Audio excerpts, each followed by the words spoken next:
दोस्तों एक समय था जब ऑडियंस मलाइका अरोड़ा, राखी सावंत, सनी लियोनी के आइटम नंबर्स को देखने के लिए बेताब रहते थे। उनकी अदाएं और ठुमके को देखकर लोग सीटियां बजाया करते थे। लेकिन आज हमारे बीच ऐसे डांसर हैं जिनके डांस का जलवा पूरे बॉलीवुड और सोशल मीडिया पर छाया रहता है। इनके डांस से बॉलीवुड में ऐसा ट्रेंड आया है जहां आइटम सॉन्ग को एक वल्गर सॉन्ग की तरह नहीं बल्कि एक डांस परफॉर्मेंस की तरह देखा जाने लगा है। मासूम सी सूरत, भोली अदाएं, उनके डांस स्टेप्स जिन्हें देखकर बहुत ही कम समय में उनके करोड़ों फैन बन गए। जी हाँ दोस्तों, मैं बात कर रहा हूँ most beautiful dancer Nora Fatehi के बारे में। नोरा फतेही आज भले ही इतनी प्रसिद्ध हो गई हैं, लेकिन इनका बॉलीवुड सफर इतना आसान नहीं था जितना लोगों को लगता है। आज के इस वीडियो में हम नोरा के स्ट्रगल से लेकर बॉलीवुड के बेहतरीन डांसर बनने तक की कहानी के बारे में जानने वाले हैं। आज हम जानेंगे नोरा फतेही की सच्चाई। दोस्तों, नोरा फतेही का जन्म 6 फरवरी 1992 को कनाडा के टोरंटो शहर में हुआ था। नोरा फतेही एक अरेबिक मोरक्कन फैमिली से बिलोंग करती हैं, जबकि इनकी मां मूल रूप से भारतीय हैं। बचपन से ही नोरा को बॉलीवुड फिल्म देखना बहुत पसंद था और इन फिल्मों का जादू ऐसा रहा कि इनके मन में भी एक्ट्रेस बनने की इच्छा जागी। तभी इन्होंने महसूस किया कि अगर उन्हें एक्ट्रेस बनना है तो उन्हें डांस और एक्टिंग दोनों ही आनी चाहिए। जबकि नोरा घर पर एक्ट्रेस बनने की बात किया करती थी तो उनके पेरेंट्स उन पर बहुत गुस्सा करते थे और समझाते थे कि ऐसा काम अच्छी फैमिली की लड़कियां नहीं करती हैं। इसके बाद नोरा ने अपनी फैमिली से अपने सपने के बारे में जिक्र करना छोड़ दिया और वे बंद कमरे में टीवी पर देख देख कर डांस की प्रैक्टिस किया करती थी ताकि कोई उन्हें नाचते हुए ना देखे और उन्हें फिर से डांट ना पड़े। अब सपने तो नोरा ने बड़े बड़े देख लिए थे, पर जिस चीज का उन्हें सपना देखा था उसमें वे बिल्कुल जीरो थी। लेकिन वो कहते हैं ना, निरंतर अभ्यास और प्रयास से सब कुछ संभव हो जाता है। जी हाँ दोस्तों, जो नोरा डांस में बिल्कुल भी अच्छी नहीं थी और स्कूल में सब जिसका मजाक उड़ाया करते थे, उसी नोरा को हाई स्कूल तक बेस्ट डांसर के अवार्ड्स मिलने लगे। और ये सब मुमकिन हो पाया नोरा के पैशन और लगातार प्रैक्टिस की वजह से। आज नोरा फिल्मी पर्दे पर जिस परफेक्शन के साथ डांस करती नजर आती हैं, वो उन्होंने खुद सीखा है, एक बंद कमरे में। उन्होंने डांस में कभी कोई प्रोफेशनल ट्रेनिंग नहीं ली है। अब डांस तो नोरा ने सीख लिया था, बस उन्हें अपनी माँ की एक हाँ का इंतजार था। इनकी माँ ने कभी इन्हें इस चीज के लिए परमिशन नहीं दी। वे चाहती थी कि नोरा अपने ग्रेजुएशन खत्म करके किसी ऑफिस में जॉब करे। स्कूल खत्म होते ही नोरा के लाइफ में बहुत ही डिफिकल्ट परिस्थितियां उत्पन्न हो गई।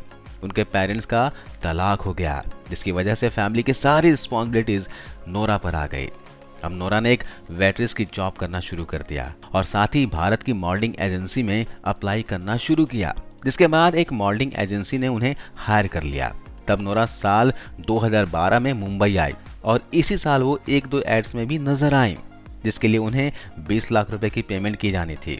लेकिन एजेंसी ने उन्हें बिल्कुल भी पैसे नहीं दिए, जिसकी वजह से नोरा ने उस मॉडलिंग एजेंसी को छोड़ दिया। लेकिन नोरा ने अपनी कोशिश जारी रखी और उन्होंने फिल्म्स के लिए ऑडिशन देने शुरू कर दिए। हर ऑडिशन के लिए रात भर उनके लाइन्स याद किया करती थी, लेकिन जब वो ऑडिशन देती थी तो वहां से उन्हें रिजेक्ट कर दिया जाता था। कास्टिंग डायरेक्टर तो उनकी हिंदी का मजाक भी उड़ाया करते थे। और फिर काफी रिजेक्शंस और स्ट्रगल करने के बाद नोरा को एडवेंचर फिल्म रोर में कास्ट किया गया, लेकिन बॉक्स ऑफिस पर यह फिल्म फ्लॉप रही और नोरा को इस फिल्म से कोई खास पहचान नहीं मिल पाई। इसके बाद नोरा ने साउथ इंडस्ट्री में भी ट्राई किया, जहां उन्हें सिर्फ डांस नंबर्स ऑफर किए गए। सबने उन्हें आइटम सॉन्ग्स करने के लिए मना किया, लेकिन नोरा ने सोचा कि कुछ ना करने से तो अच्छा है कुछ कर लूं, क्या पता एक छोटा सा डांस फ्यूचर में कहां से कहां ले जाए। साल 2015 में फिल्म टेम्पर में नोरा एक गाने में नजर आई, जिसके बाद उन्हें और डांस नंबर्स ऑफर किए जाने लगे, जिसमें से सबसे बड़ी फिल्म बाहुबली रही, जिसमें वो मनोहारी सॉन्ग में नजर आई थी। इसके बाद नोरा को बिग बॉस और झलक दिखला जा में एज अ कंटेस्टेंट देखा गया और बस वहीं से नोरा को बॉलीवुड से ऑफर आने शुरू हो गए थे। और नोरा साल 2018 में सत्यमेव जयते फिल्म में दिलबर दिलबर सॉन्ग में नजर आई। ये गाना जबरदस्त हिट हुआ और नोरा की लाइफ का टर्निंग पॉइंट साबित हुआ। नोरा को इस गाने में काफी प्रसिद्धि मिल गई, जिसके बाद नोरा कमरिया और साकी साकी जैसे कई फेमस सॉन्ग्स में अपनी डांसिंग से लाखों लोगों के दिलों में जगह बनाने में कामयाब रही। नोरा का डांस सिर्फ लोगों में ही नहीं, डायरेक्टर्स और प्रोड्यूसर्स को भी काफी भाया। इसलिए स्ट्रीट डांसर मूवी में उन्हें एक अहम रोल मिला और सभी जानते हैं कि स्ट्रीट डांसर फिल्म में गर्मी सॉन्ग पर किया हुआ डांस कितना कमाल का था। गर्मी सॉन्ग के अलावा विक्की कौशल के साथ पछताओ के सॉन्ग साल 2019 का बेस्ट सॉन्ग में से एक था। नोरा को अब वो सब मिलने लगा जिसके कभी वो सपना देखा करती थी। ये सभी सच इसलिए हो पाया क्योंकि नोरा को इस सब की पाने की जिद थी। इन्होंने कभी हार नहीं मानी। आइए जानते हैं नोरा के लव लाइफ के बारे में। नोरा और अंगद एक टाइम काफी क्लोज आ गए थे। उनके रिलेशनशिप के चर्चे मीडिया में, सोशल मीडिया पर काफी शेयर किए जाने लगे थे। लेकिन जब अंगद ने एक्ट्रेस नेहा धूपिया से शादी कर ली तब नोरा ने एक इंटरव्यू में बताया था कि वो अंगद के साथ रिलेशनशिप में थी और अंगद की शादी से उन्हें गहरी चोट पहुंची है। ये नोरा के लिए बहुत मुश्किल समय था। इसके बाद नोरा सोशल मीडिया से कुछ समय के लिए दूरी बना ली।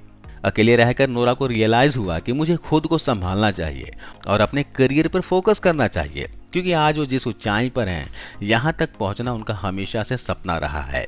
नोरा मानती है कि ये कुछ दिनों का रिलेशन उन्हें काफी कुछ सिखा गई, जिससे वो पहले से भी ज्यादा मजबूत हो गई।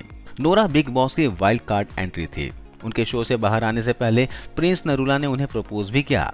जब नोरा से प्रिंस और उनके रिलेशनशिप के बारे में पूछा गया तो उन्होंने इस रिलेशनशिप से साफ मना करते हुए बोला कि प्रपोजल सिर्फ कैमरे के लिए ही था।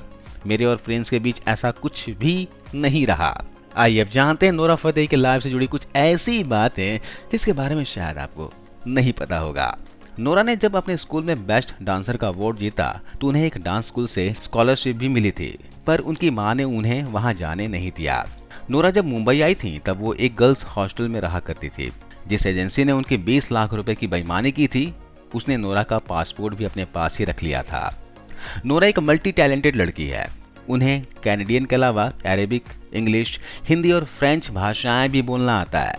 फैंस मानते हैं कि नोरा की लाइफ दिलबर सॉन्ग से बदली, लेकिन नोरा ये नहीं मानती। नोरा मानती है कि हार्डे संधू के साथ किया गया नाच सॉन्ग उनकी लाइफ का टर्निंग पॉइंट साबित हुआ। नोरा का दिलबर सॉन्ग यूट्यूब पर सबसे तेज 100 मिलियन व्यूज क्रॉस करने वाला सॉन्ग था।